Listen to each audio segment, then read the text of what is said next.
Hello, this is Tom with the Tractor Rescue Ranch. I just thought I'd do a little update here at the end of haying season on what I was able to accomplish with my old haying equipment. The all totals off of my land, my 13 acres here, I got 228 bales off of it, and that's a record for me. And I think this is my 6th summer here. 198, I think, was our best record until this year. We just had a phenomenal year for moisture, and we got more than we usually do. So hoping that trend will continue. So anyway, 228 bales there. I got 145 bales in the barn here, and that's my share of the alfalfa hay that I did on shares. So I baled up twice 145, and I got 145 of them. And then I did some working on shares on some grass hay with another individual, and I got 190 bales from him. So I put up a lot of hay, got a lot of hay here at the homestead. I put the chickens out, the darn things, free range chickens. We put them in the barn during the day, and I'm sure that I have got nests full of chicken eggs up in there. But anyway, I had to increase my barn size this year to get it all in. Last year I did that addition to it, and this year I did this addition to it. And then I'll try to get here so you can see the original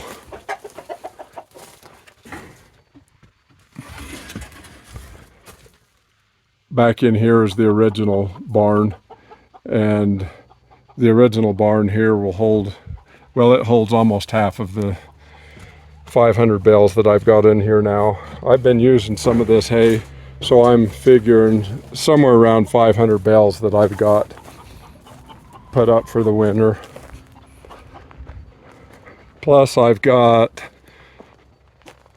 one of these bales, 4x4x8, left over from last year, so I'll get that fed up to the cows as soon as I pull them off the pasture. They're out on green pastures right now. And then those bags, that's all oats. One of the previous videos I talked about having that grain silo given to me. They gave me 20 bags of oats that was in that grain silo. And I'll do another video on it down the road here another week or two when I get it going, but I'm working on a fodder system to sprout those oats to feed them to the chickens. So I'm going to move on now and show you a little bit of the equipment that I did all my haying with.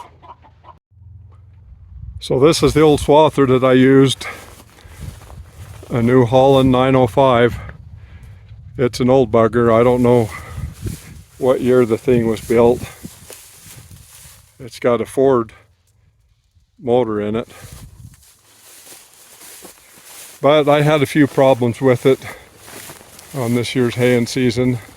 I think I've got a few videos of that going on, but all in all, it did me a really great job. This swather is one of the original piece of equipment that I had given to me.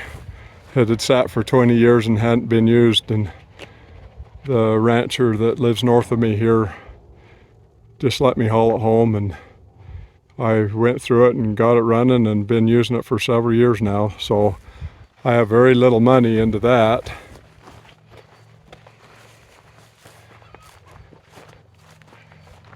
I've got the old Model H Farmall, and it's my old standby. Boy, that old thing's dependable. Very little trouble with it. The only problem with it is it does not have live PTO, and so I can bale hay with it as long as it's not real thick. But if it gets real thick and I've got to slow down, it's really hard to do without it having live PTO. But I've got hooked to this, my old original 56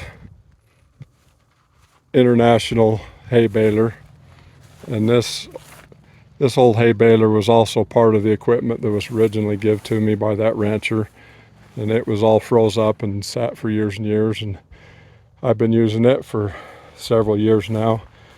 And it's a wire tie, and it does some really nice bales for being as old as it is.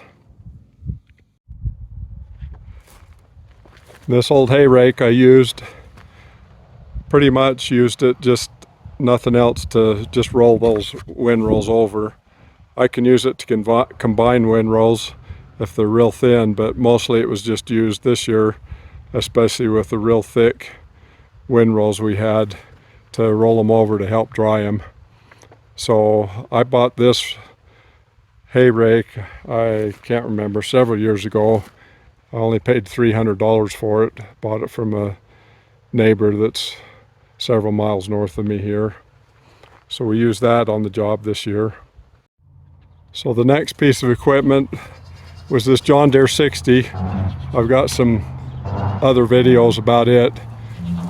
And this John Deere 60 has live PTO. So it really makes it easier to bale hay with this live PTO. And then this is the International 47 hay baler that I added to my arsenal this last spring.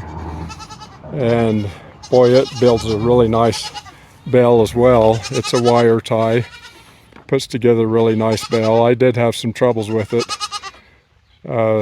throughout the season, but all in all, it turned out pretty good. I think I give $370 for it, and right now it's running really good. So hopefully it'll continue to run good.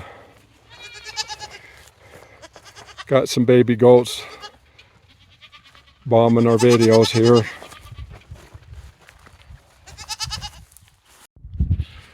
And then something else I did with this John Deere 60 and the 47 International baler, I did some custom baling for a neighbor south of me. He did the cutting on it. I used that old hay rake to rake it up and baled his hay for him. My counter quit counting in the middle of what I was doing there, but it's somewhere around 2,500 bales, between 2,000 and 2,500 bales that I put up for him on that. That wasn't a non-share thing, so I didn't get any hay from it, but he paid me to put that hay into the hay bales for him. So this whole equipment's really gotten work this year. Really paid off for me. So that there kind of adds up everything that I did in the haying season. Like I said in a previous video, I've still got about 3/4 of an acre of really heavy, thick hay down what we call our spring pasture, but I don't think I'm going to get it this year because it's just too wet down there this year. In the past, in the late fall, it's dried up enough to get on it with equipment and get it cut, but this year it's got standing water. We've got a spring down there, and when our neighbors here turn on their pivots to do the irrigation, it dries my spring up down there, and I'm able to get on that 3/4 of an acre and get it hayed. But they're done irrigating for the year, and my spring is flowing big time, so I don't think I'll get to that last part. So for the 563 bales I've been feeding, I figure I got 500 bales left. I got plenty of hay for this winter. I've got the goats that we're feeding, and I've got 2 steers that we'll be feeding through the winter. But adding up all of my expenses on this, just counting the fuel, I figure I've got about $500 into the fuel. So I've got somewhere less than $1 a bale into this hay that I'm putting up. So that's pretty good, and that doesn't include the depreciation on the equipment. But when you compare and use an old equipment to new equipment, you don't have much depreciation. So I'm figuring I came out ahead on getting all of this hay for the old homestead this year. So hope you enjoyed this little recap of what we did here for the haying season, and please like and subscribe. I'm getting pretty close to having enough subscribers to monetize my station, which was never really my intent, but I'm getting pretty close, so pass the word around. I need 250 more subscribers, and I've got enough hours watched. So if anybody enjoys this homesteading and farm equipment videos, pass the word around and help me get a few more subscribers here. I would appreciate it, and I appreciate your comments. I've had some real knowledgeable people make comments that have helped me out a lot. So thanks for watching.